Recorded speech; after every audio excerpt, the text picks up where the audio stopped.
नमस्कार। हम सब अपनी जिंदगी में कई तरह के ग्रुप्स का हिस्सा होते हैं, जैसे हमारा परिवार, हमारे दोस्त या फिर ऑफिस के साथी। असल में यही सामाजिक समूह हमारी पूरी जिंदगी का ताना बाना बुनते हैं। तो चलिए आज की इस चर्चा में समाज की इन्हीं बुनियादी ईंटों को यानी सोशल ग्रुप्स को जरा करीब से समझते हैं। अच्छा, इसकी शुरुआत एक बहुत ही सिंपल से सवाल से करते हैं। हम इंसान अकेले क्यों नहीं रहते? कभी सोचा है?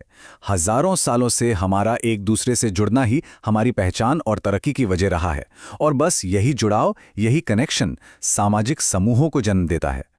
तो आगे हम क्या क्या देखने वाले हैं? सबसे पहले जानेंगे कि एक सोशल ग्रुप होता क्या है, फिर उसकी खासियतें क्या हैं, प्राइमरी और सेकेंडरी ग्रुप्स में क्या फ़र्क है, और एक ग्रुप और सोसाइटी यानी समाज में क्या अंतर होता है, और आखिर में सारी ज़रूरी बातों को एक बार फिर से दोहराएंगे।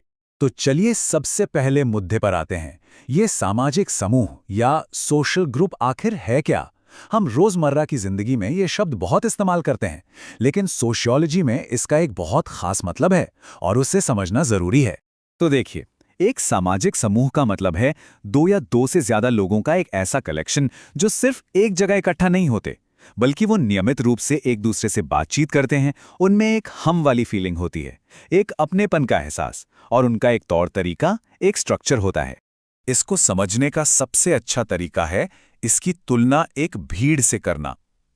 एक समूह में लोग एक दूसरे से जुड़े होते हैं, उनकी एक पहचान होती है। वहीं दूसरी तरफ एक भीड़, वो तो बस कुछ देर के लिए जमा हुए लोग हैं, न कोई पहचान, न कोई स्ट्रक्चर। तो फिर वो कौन सी चीजें हैं जो कुछ लोगों के जमावड़े को एक असली सामाजिक समूह बनाती हैं? आइए इसके एक एक जरूरी हिस्से को समझते हैं। चलिए इसे ऐसे देखते हैं। एक ग्रुप बनाने के लिए सबसे पहले क्या चाहिए? कम से कम दो लोग। फिर उनके बीच बातचीत शुरू होती है, वो एक दूसरे को प्रभावित करते हैं। धीरे धीरे उनमें एक हम की भावना, एक अपनापन आने लगता है। इसके बाद वो अपने लिए कुछ कॉमन लक्ष्य और नियम बनाते हैं, और आखिर में हर सदस्य की एक भूमिका तय हो जाती है, जिससे पूरे ग्रुप को एक ढांचा मिलता है।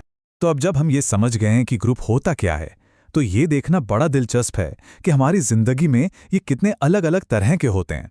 कुछ हमारे दिल के बहुत करीब होते हैं और कुछ थोड़े प्रोफेशनल होते हैं। पहले आते हैं प्राइमरी ग्रुप्स यानी प्राथमिक समूह। ये हमारे सोशल सर्कल का, हमारी जिंदगी का सबसे अहम हिस्सा हैं। ये वो लोग हैं जिनसे हमारे रिश्ते बहुत गहरे होते हैं, बहुत लंबे समय तक चलते हैं। सोचिए, अपना परिवार, अपने सबसे जिगरी दोस्त, यही रिश्ते तो हमारी पहचान बनाते हैं। और इसका सबसे अच्छा, सबसे क्लासिक उदाहरण है एक परिवार। ये वो पहली जगह है जहां हम इमोशनल बॉन्डिंग सीखते हैं। यही रिश्ते हमारे वजूद की नींव होते हैं। और अब आते हैं सिक्के के दूसरे पहलू पर, यानी सेकेंडरी ग्रुप्स। ये हमारे बाहरी दायरे के लोग हैं, जैसे कि ऑफिस की टीम या कॉलेज का कोई क्लब। यहाँ रिश्ते किसी खास मकसद के लिए बनते हैं। ये उतने गहरे नहीं होते और अक्सर कुछ समय के लिए ही होते हैं। यहाँ दोनों में फर्क बिल्कुल साफ है। प्राइमरी ग्रुप जैसे परिवार छोटा होता है और रिश्ते पर फोकस करता है। वहीं सेकेंडरी ग्रुप जैसे ऑफिस टीम बड़ी होती है और उसका फोकस काम पूरा करना होता है। एक में भावनाएं हैं, दूसरे में लक्ष्य। तो हमने ग्रुप्स को तो समझ लिया, लेकिन ये ग्रुप्स एक बहुत बड़ी तस्वीर के छोटे छोटे हिस्से हैं, और वो बड़ी तस्वीर है समाज। चलिए देखते हैं कि ग्रुप और समाज में क्या रिश्ता है और क्या फर्क है। इसको ऐसे समझिए, अगर ग्रुप्स ईंटें हैं तो समाज इन ईंटों से बनी पूरी इमारत है।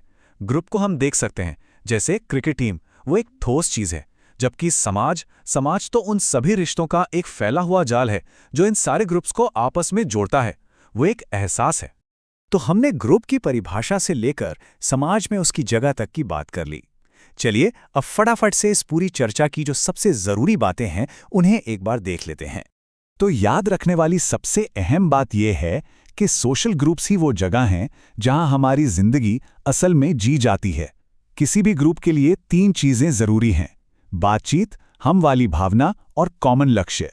हम सब एक ही वक्त में कई सारे ग्रुप्स का हिस्सा होते हैं, और हाँ, हमारे प्राइमरी ग्रुप्स जैसे परिवार हमारी पहचान बनाते हैं, और सेकेंडरी ग्रुप्स हमारे लक्ष्य हासिल करने में मदद करते हैं।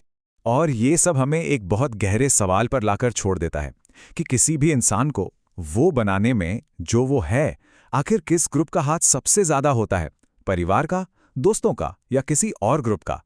तो इस पूरी चर्चा पर आपके क्या विचार हैं? आपको ये विश्लेषण कैसा लगा? अगर कोई भी सवाल मन में है तो नीचे कमेंट्स में ज़रूर पूछें।